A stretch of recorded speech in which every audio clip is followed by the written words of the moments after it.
अक्सर लोगों के द्वारा जो प्रश्न पूछा गया है कि जैसा कि लोगों द्वारा पूछते हैं, उनकी जिज्ञासा बनी रहती है कि इस आधार पे जो अभी समय बहुत ही निकट आ चुका है 1 जुलाई 2024 से, क्या इस समय पर आने के उपरांत क्या हमारे जो नए 3 कानून जो बन के तैयार हो गए हैं, भारतीय न्याय संहिता और नागरिक सुरक्षा संहिता और साक्ष्य अधिनियम, क्या 1 जुलाई 2024 से लागू होंगे या नहीं लागू होंगे? तो इस पर मैं ये बताना चाहूँगा और स्पष्ट करना चाहूँगा कि 1 जुलाई 2024 से हमारे जो नए कानून हैं वो लागू होने जा रहे हैं। कानून मंत्री ने भी इसकी सिफारिश कर दी है कि आगे आने वाले जो समय पूर्व से निर्धारित है उस समय तक ये तीनों कानून लागू हो जाएंगे। हालांकि इसमें जो तृणमूल कांग्रेस की जो अध्यक्ष हैं ममता बनर्जी जी, उन्होंने अभी तक जो पत्र लिखा था उनमें उन्होंने जिज्ञासा जताई थी कि इस विषय पर जो आपराधिक कानून हैं उन पे सही तरीके से चर्चा नहीं हुई है, सही तरीके से बहस नहीं हुई है, जिसके आधार पर अभी ये उचित समय नहीं है जिससे वो तीनों कानून को संशोधित करके उनको नए रूप में लागू किया जा सके। तो खैर, इसमें 1 जुलाई 2024 से हमारे नए जो तीनों कानून हैं वो लागू होने जा रहे हैं। लेकिन इन नए कानून को लागू होने के दौरान अब आपको क्या सावधानी बरतनी चाहिए,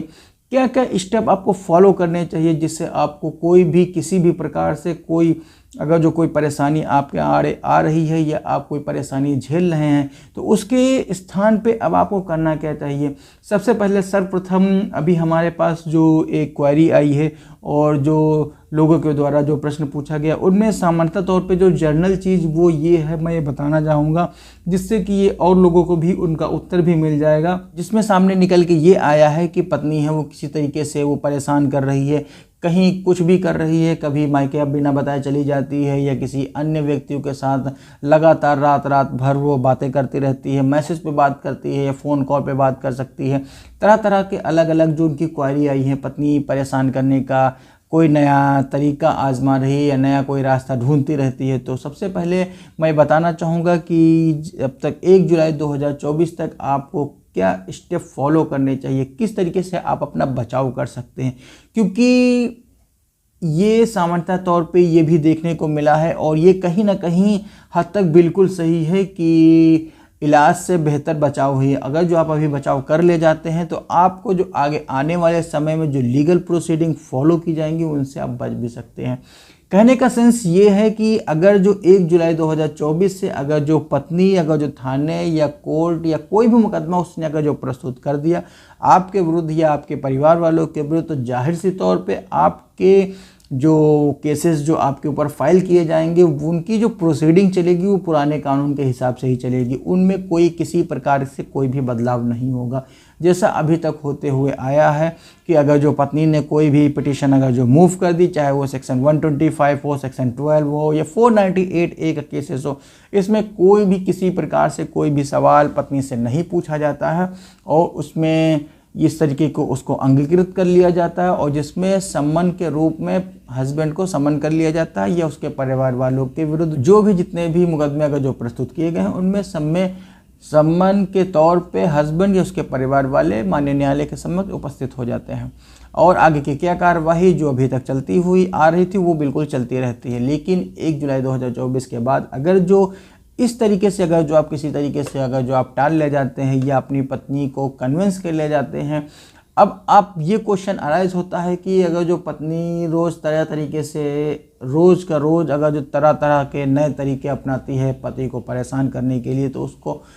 अब हम उसको बर्दाश्त कैसे करें। अगर जो पत्नी किसी भी तरीके से कोई भी तथ्य को लेकर अगर जो आपको परेशान करती है तो आपको कुछ नहीं करना है, किसी भी प्रकार से कोई भी पिटीशन उसके जवाब में नहीं देनी है। सेक्शन 13 का मुकदमा जो कि एक कंटेस्टेड डिवोर्स होता है वो बिल्कुल भी नहीं फाइल करना है। सेक्शन 9 की भी किसी भी तरीके से कोई भी एप्लीकेशन आपके द्वारा नहीं प्रस्तुत की जानी चाहिए। और इसके साथ में अगर जो आपको लगता है कि हमने जो अभी तक जो प्रोसीडिंग अडॉप्ट की है, पत्नी अगर जो कुछ भी कांड करके कोई भी एक्टिविटी कारित करके अगर जो अपने मायके चली गई है, वहाँ हम उसको लीगल नोटिस भेज दें। लीगल नोटिस के प्रभाव पे वो क्या एक्शन लेती है ये ज़रूरी नहीं है। तो अभी तक आप तक जब तक ये नए कानून लागू नहीं हो जाते तब तक आपको लीगल नोटिस भी नहीं भेजनी है। अभी तक जो समय थोड़ा बहुत बचा है तब तक आपको बचा के रखना है, क्योंकि 1 जुलाई 2024 के बाद अगर जो ये सारी प्रोसीडिंग प्रोसीडिंग अगर जो अडॉप्ट करती भी है पत्नी, चाहे सेक्शन 498A का मुकदमा दाखिल करे आपके विरुद्ध या आपके परिवार वालों के विरुद्ध, या एलिमनी के लिए या मेंटेनेंस के लिए सेक्शन 125 का मुकदमा आपके विरुद्ध अगर जो दाखिल करती है पत्नी, और इसके अलावा सेक्शन 12 DV एक्ट का मुकदमा अगर जो परिवार वालों के विरुद्ध दाखिल करती है, तो इस तरीके से सबसे पहले उसको सर्वप्रथम ये साबित करना पड़ेगा कि इस तरीके से या इस एक्टिविटी कारित की गई है, तो इसका उसके पास क्या प्रूफ है, किस परिस्थितियों में आके उसने ऐसी एप्लीकेशन मूव की है। जिसके उपरांत अब तक जो ये लागू हो चुका है कि सबसे पहले अब जो फैमिली कोर्ट में जो ये देखने को मिलता है कि अब ऐसा नहीं है कि कोई भी किसी भी प्रकार से सामने आ जाए और ये कहने लगे कि हम सच एंड सच पर्सन की वाइफ हैं और उसके विरुद्ध हम ये मुकदमा दाखिल करते हैं। और जिसके साथ में हम ये बताना चाहेंगे कि सबसे पहले आपको ये स्पष्ट रूप से ये अवश्य देखना है, क्योंकि अगर जो पत्नी के द्वारा अगर जो कोई मुकदमा अगर जो प्रस्तुत किया जाता है, तो सबसे पहले उसको ये प्रूफ करना पड़ता है कि अपनी मैरिज को, जो अभी तक जो लागू हो चुका है, कि सबसे पहले उसको फैमिली कोर्ट में जाके अपनी मैरिज को प्रूफ करना पड़ता है कि हम सच एंड सच पर्सन की लीगली वेडेड वाइफ हैं। इसके उपरांत ही अब आगे की कार्यवाही जो है वो अग्रसारित होती है, कि वो सेक्शन 12 की हो या सेक्शन 125 को या 498A की हो। तो इसी तरीके से एक स्टेप आगे आके अब सारे जो एलिगेशन हैं, जो सारी प्रोसीडिंग है, वो वाइफ को प्रूफ करनी पड़ेंगी हस्बैंड के खिलाफ, कि अगर जो हस्बैंड ने कोई भी किसी प्रकार से अगर जो एक्टिविटी अगर जो कारित की है, तो किस प्रकार कारित की है और उसके डिफेंस में पत्नी ने क्या क्या स्टेप लिए हैं, क्या अपना किस प्रकार से बचाव किया है। इस तरीके की अगर जो एक्टिविटी कारित की जाती हैं, तो और ये सारे जो फ़ायदे हैं, ये सारे जो एक्टिविटी या इनकी जो रेमेडी हैं, ये आपको 1 जुलाई 2024 के बाद से ही मिल सकती हैं, और उसके उपरांत इस तरीके की रेमेडी अवेलेबल बिल्कुल भी नहीं है। तो इसीलिए मेरा कहने का सेंस ये है कि अगर जो थोड़े बहुत दिन जो बचे हुए हैं अभी तक लागू होने में, तब तक के लिए आपको ये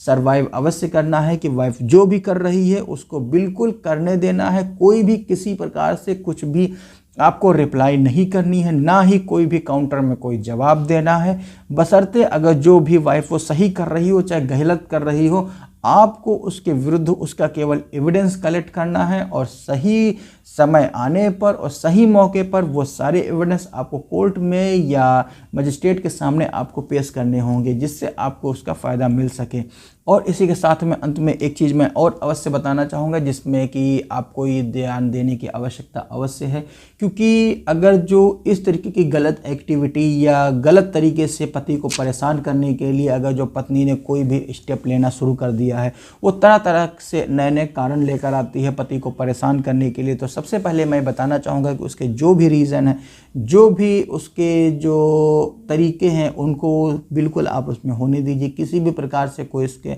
हस्तक्षेप बिल्कुल भी मत करिए। और इसके साथ में अगर जो वो सोचती है कि हम ये सच एंड सच मुकदमे दाखिल कर देंगे, झूठे मुकदमे दाखिल कर देंगे पति या उसके रिश्तेदारों के खिलाफ, और ये चाहती है कि पति का हरेसमेंट हो, तो इसी के आधार पे अभी आपको साइलेंट रहना है। कोई भी किसी भी प्रकार से कोई भी प्रतिक्रिया नहीं देनी है, जिसके आधार पे आपको कोई भी किसी प्रकार से नुकसान उठाना पड़ सके। तो इसी के साथ में अगर जो पत्नी के द्वारा अगर जो कोई झूठे मुकदमे प्रस्तुत किए जाते हैं, और ये अगर जो प्रस्तुत हो जाते हैं ये 1 जुलाई 2024 के बाद, अगर जो किन्हीं कारणों से, तो आपके पास ये अवेलेबल है, सारी रेमेडी हैं। अगर जो किसी भी तरीके से अगर जो कोई भी किसी तथ्य पे आकर, सबसे पहले तो ये चीज़ है, सबसे पहले उसको तो ये प्रूफ करना पड़ेगा कि ये सारी इस तरीके की जो मारपीट है या एलिगेशन जो भी पत्नी लगाएगी, उसको ये प्रूफ करना पड़ेगा सर्वप्रथम उसके ही तौर पे, और अपना साक्ष्य देना पड़ेगा कि इस तरीके की एक्टिविटी उसके विरुद्ध कारित की गई है।